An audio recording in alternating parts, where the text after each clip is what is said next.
প্রত্যেকের মৃত্যু হলো যার যার কিয়ামত। মৃত্যুর যন্ত্রণা কতটা ভয়াবহ হলে মৃত্যুটাকে কিয়ামতের সাথে তুলনা করা যায়। মুরগি জবাই করে দেখবেন জীবন চলে গেছে, তারপরও পা নাড়াচ্ছে, পাখা নাড়াইতেছে, অনেকক্ষণ পর তার জীবন যায়। আমার আপনার জীবন, আমার আপনার রূহ কবজ হবে, কতটা কষ্টদায়ক হবে আমি আপনি কেউ জানি না। বিশ্ব নবী মুহাম্মদুর রাসূলুল্লাহ সাল্লাল্লাহু আলাইহি ওয়াসাল্লাম, তিনি তো হলেন মহাপুত পবিত্র, তার কোনো গুনাহ নাই, তিনি হলেন মাসুম। কাবলান নবুওয়া বাদান নবুওয়া, নবুয়তের দায়িত্ব পাওয়ার আগে, নবুয়তের দায়িত্ব পাওয়ার পরে টোটাল লাইফে কোনো সগীরা কবিরা কোনো ধরনের ইচ্ছায় অনিচ্ছায় জানা অজানা কোনো গুনাহ নাই। ওই নবী প্যারা হাবিব বিশ্ব নবী মুহাম্মদুর রাসূলুল্লাহ সাল্লাল্লাহু আলাইহি ওয়াসাল্লামের মৃত্যুটাও যদি ভয়ঙ্কর কষ্টদায়ক হয়, আমি আপনি গুনাহগার নাদান আল্লাহর গোলাম, আমার আপনার যন্ত্রণাটা কত কষ্টদায়ক হতে পারে।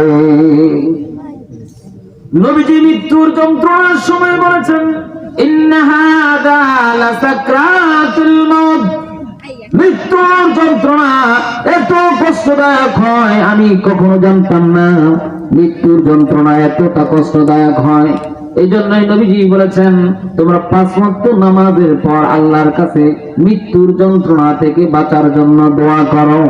আল্লাহর কাছে সব সময় দোয়া করো, আল্লাহুম্মা ইন্নী আউযু বিকা মিন সাকরাতিল মাউত, আল্লাহ তোমার কাছে মৃত্যুর যন্ত্রণার শাস্তি থেকে বাঁচতে চাও। কথায় কথা আসে, যদিও আমার আলোচ্য বিষয় অন্যটা। এই পৃথিবীর জমিনে সকলের মৃত্যুর মাঝে কষ্ট আছে, কিন্তু একটা মৃত্যুর মাঝে কষ্ট নাই। শুনবেন নাকি? একটা মৃত্যুর মাঝে কোনো কষ্ট নাই, আর সব মৃত্যুর মাঝে কষ্ট আছে। আপনি যত বড় বলে হন না কেন, আপনার মৃত্যু হবে, গড়ে শুয়ে শুয়ে আপনার মৃত্যু হবে, মৃত্যুর মাঝে আপনার কষ্ট ভোগ করতে হবে। কিন্তু একটা মৃত্যু আছে, যে মৃত্যুর মাঝে কোনো কষ্ট নাই, ওই মৃত্যু হলো শহীদ মৃত্যু। কথা বলেন ঠিক কিনা? শহীদ মৃত্যুটা হলো এমন একটা মৃত্যু, যে মৃত্যু আপনার সামনে আসলে আপনি ভয় পাবেন না, জান্নাত আপনার নিকট উন্মুক্ত হয়ে যাবে, ফাঁসির মঞ্চটা আপনার কাছে জান্নাতের ফুলের মালা মনে হবে। আপনি বলবেন, আমি রাষ্ট্রপ্রধানের কাছে ক্ষমা চাব না, আমি শহীদ হতে চাই।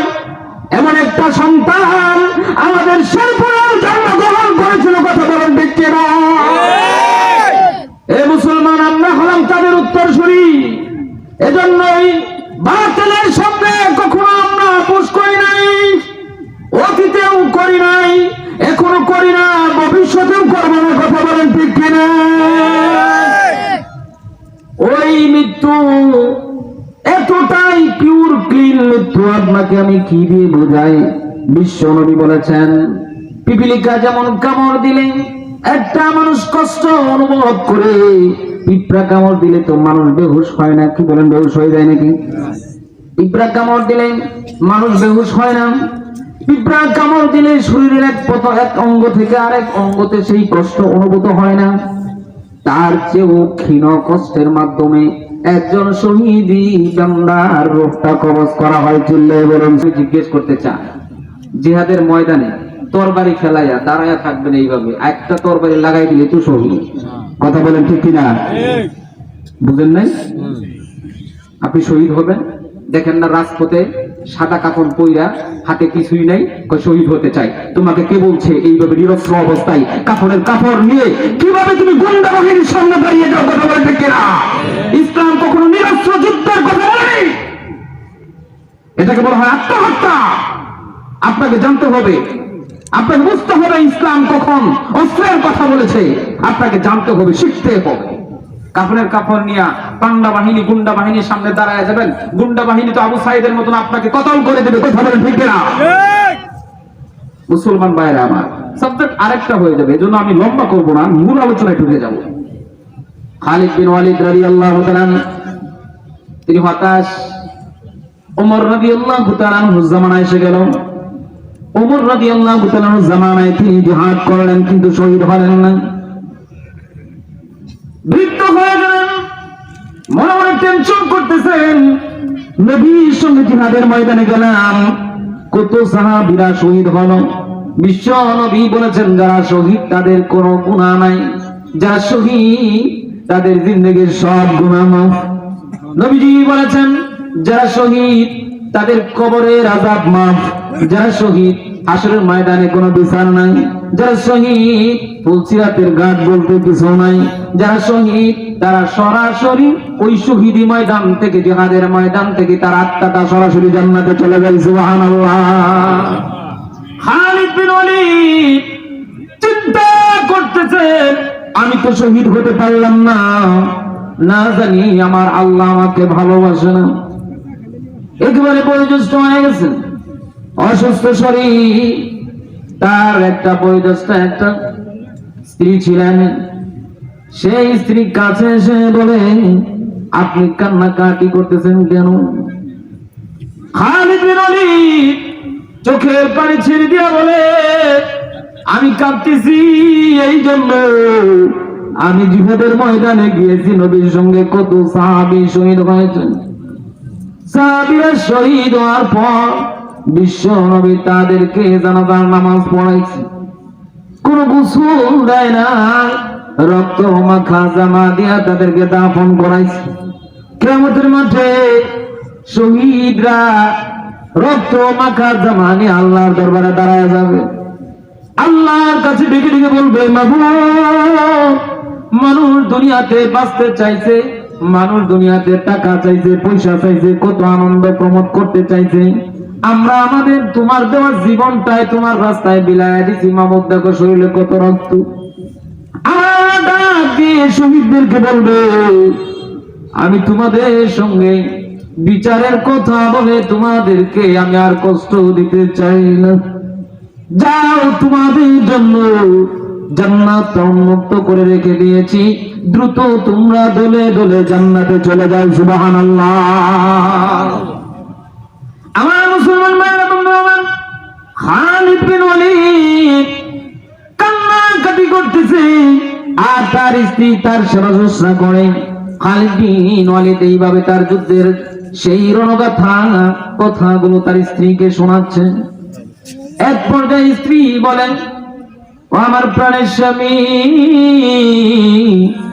আপনি কি জানেন না আপনার নাম হলো সাইফুল্লাহ? দুনিয়ার কোন মানুষ আপনাকে সাইফুল্লাহ নামে উপাধি দেয় নাই, বিশ্ব নবী মুহাম্মদুর রাসূলুল্লাহ সাল্লাল্লাহু আলাইহি সাল্লাম আপনাকে সাইফুল্লাহ নামে উপাধি দিয়েছেন। সাইফুল্লাহ মানে হলো আল্লাহর তরবারি, আল্লাহর তরবারি কখনো যুদ্ধের ময়দানে মরতে পারে না। চিল্লায়ে বলেন সুবহানাল্লাহ। আল্লাহর তরবারি কখনো ভাঙতে পারে না। আপনি যদি যুদ্ধের ময়দানে মারা যান, আপনি যদি যুদ্ধের ময়দানে শহীদ হয়ে যান, তাহলে সকলেই বলবে সাইফুল্লাহ আল্লাহর তরবারিকে শহীদ করে দিয়েছে। কথা বলেন ঠিক কিনা? খালিদ বিন ওয়ালিদ তার স্ত্রীর এই কথা শুনে আনন্দে তিনি একেবারে শোয়া থেকে দাঁড়ায় গেলেন। সত্যি তো চমৎকার একটা কথা তুমি বললে, আল্লাহর তরবারি কখনো কাফেরদের সামনে নত হতে পারে না। চিল্লায়ে বলুন সুবহানাল্লাহ। আমার মুসলমান ভাইরা, খালিদ বিন ওয়ালিদ বিছানায় শুয়ে তিনি ইন্তিকাল করলেন, তার জানাজা হয়ে গেল। সাহাবায়ে কিরাম যারা জীবিত ছিলেন জানাজায় আসলেন, অনেকেই বক্তব্য দিলেন, কথা বললেন, আলোচনা করলেন, জানাজার পরে কথা বললেন, আলোচনা করলেন। তিনি আলোচনার মধ্যে বললেন নবীজি বলেছেন, নবীজি ইরশাদ করেছেন, যেই ব্যক্তি শহীদি মৃত্যু নিয়ে সারা জীবনভর সংগ্রাম করবে, সারা জীবনভর সংগ্রাম করবে, মৃত্যুটা শহীদি চাই, দিলের মাঝে শহীদি মৃত্যুর আশা করে, অতঃপর লোকটা যদি রণাঙ্গনে মৃত্যু না হয়, জিহাদের ময়দানে মৃত্যু না হয়, ওই লোকটার যদি মৃত্যু বাড়ির বিছানায় হয়, তারপরও কিয়ামতের ময়দানে আল্লাহ পাক রব্বুল আলামিন তাকে শহীদি কাফেলার সদস্য বানায় দেয়। চিল্লায়ে বলুন সুবহানাল্লাহ। তাহলে শহীদি মৃত্যুর তামান্না করলেও কিয়ামতের ময়দানে টিকিট পাওয়া যায়। কথা বলেন ঠিক কিনা? এখন আমি আপনাদের কাছে জানতে চাই, যখন আপনাদের প্রশ্ন আসবে ইমান দিবা না জীবন দিতে হবে, ইমান আর জীবনের যখন দুইটা প্রশ্ন এসে যায়, তখন মুমিন কখনো জীবনের ভয় করে না, বরং তখন মুমিন আরো ইমানের পথে অটল হয়ে যায়। কথা বলেন ঠিক কিনা? আর মুনাফিক কইছে দেখি হাই হাই বাচ্চা থাকবে বাহের নাম, ঠিক না? বেঁচে থাকবে বাপের নাম, তাড়াতাড়ি যাই, যা ইচ্ছা তাই করতে হবে, বাঁচতে হবে আমাকে। মনে রাখবেন, আমরা বাঁচি কেন? আমরা বাঁচি আনন্দ প্রমোদ করার জন্য নয়, আমরা বেঁচে থাকি ইসলামের জন্য, আমরা বেঁচে থাকি ইমানের জন্য। জীবন বাঁচানো ফরজ নয়, ইমান বাঁচানো ফরজ। প্রয়োজনে ইমান রক্ষা করতে গিয়ে জীবন দেওয়া ফরজ। কথা বলেন ঠিক কিনা? ফতুয়া একটা পাইছে কয় জীবন বাঁচানি ফরজ।